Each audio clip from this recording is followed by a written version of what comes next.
सहारा लगा दो। और निवेदन करते हुए बोले हैं तारा कि तारा उठवाई दे गगरिया जल की भरी।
इसलिए एक आपको अकल बताए जरूर है, एक अकल बताए दे रहे हैं जिससे तुम्हारा घड़ा सावधानी से उठ जाएगा।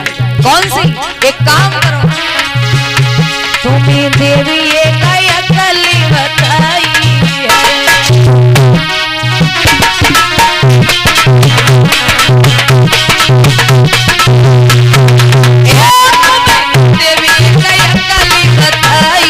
हरे जन में धसिले उठाई।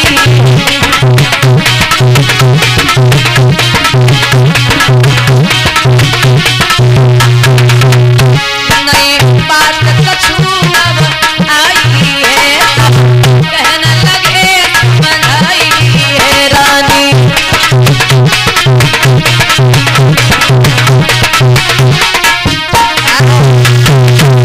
ज्यादा नहीं, कैसी बात कर रही हो?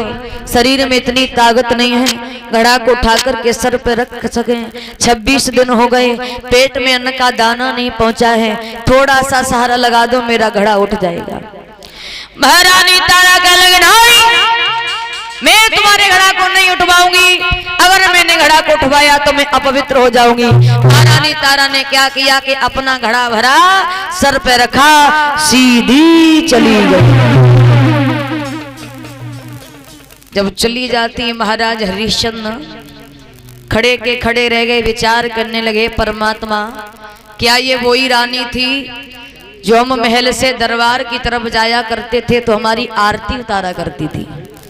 क्या ये वही रानी थी जो कि मेरे कहने पर बिक गई और आज वही रानी बिना घड़ा उठाए यहां से चली गई?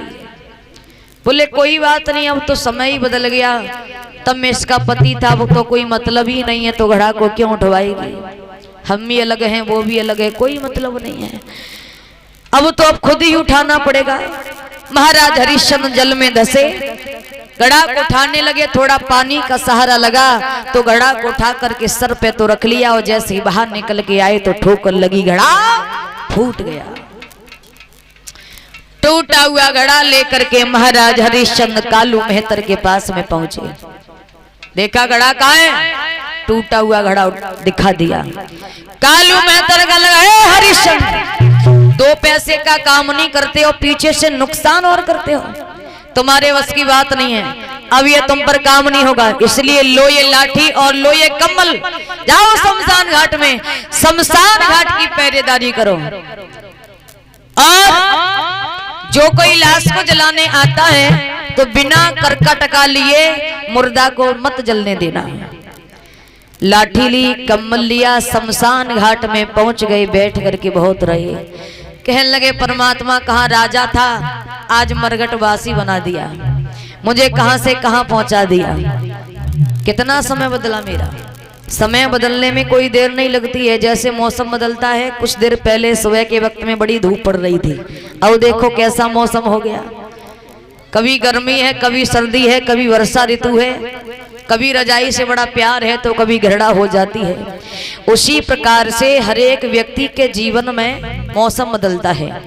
कभी गरीबी है, कभी अमीरी है, कभी बुराई है तो कभी भलाई है, कभी सम्मान है तो कभी अपमान है। कहते ना कि कभी गरीबी कभी अमीरी, यानी ये तो चलता रहता है। इंसान के जीवन में हमेशा मौसम बदलता है, कभी गर्मी कभी सर्दी, कभी गर्मी कभी सर्दी, ये तो कुदरत के नजारे हैं। और प्यासे वो भी रह जाते हैं जो खास दरिया के। समय कब बदल जाए कोई पता नहीं है। मरघटवासी बन गए।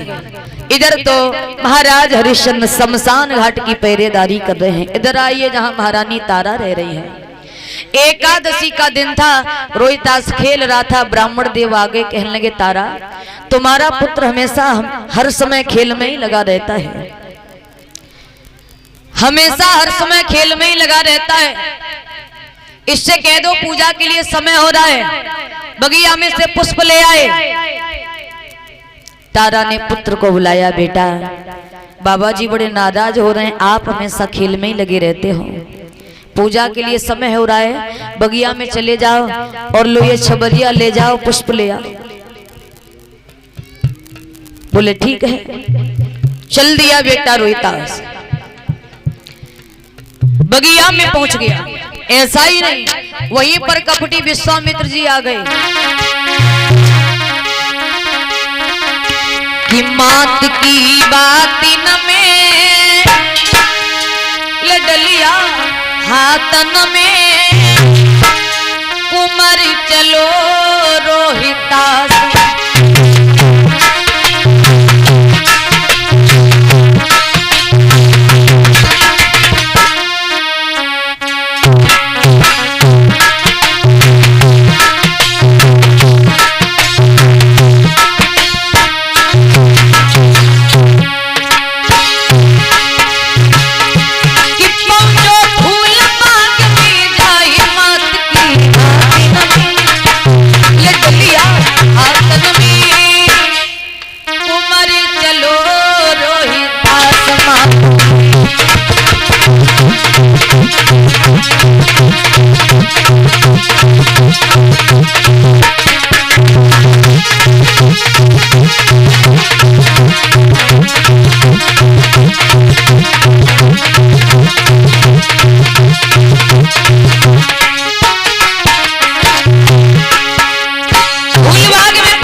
कपटी विश्वामित्र जी आ जाते हैं।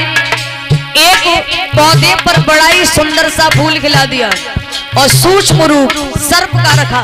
छोटा सा सर्प बन के उसी फूल में छुप गए। देखा इतना सुंदर फूल, अगर ये ले जाऊंगा तो ब्राह्मण देव बड़े ही प्रसन्न होंगे। क्या किया, देखा फूल एक खिला हुआ, सर्प उसमें छुपा हुआ, मन में तो लागी भारी आस।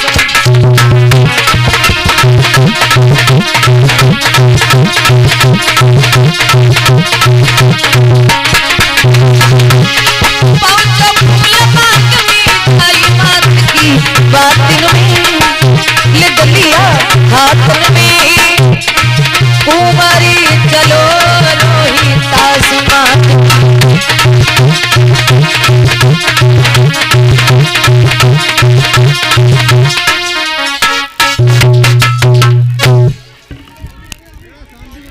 शांति बना रखें। और इसी उपलक्ष्य में सम्मानी हमारे बड़े भैया राघवेंद्र भैया जो पिपैरा से आए हुए हैं, इनके यहाँ पर हमने जो 8 तारीख को कथा की थी, ये भैया हमें 501 रुपए से सम्मानित कर रहे हैं, हमारा हार्दिक स्वागत कर रहे हैं। राघवेंद्र ये डीलर भैया हैं, हमें 501 रुपए सम्मानित कर रहे हैं। भगवान से कामना करेंगे, भगवान भैया जी को सदी श्रद्धान दे, राधे रानी मनोकामना पूर्ण करे, धर्म के रास्ते पर इसी प्रकार से आगे बढ़ाई रखे।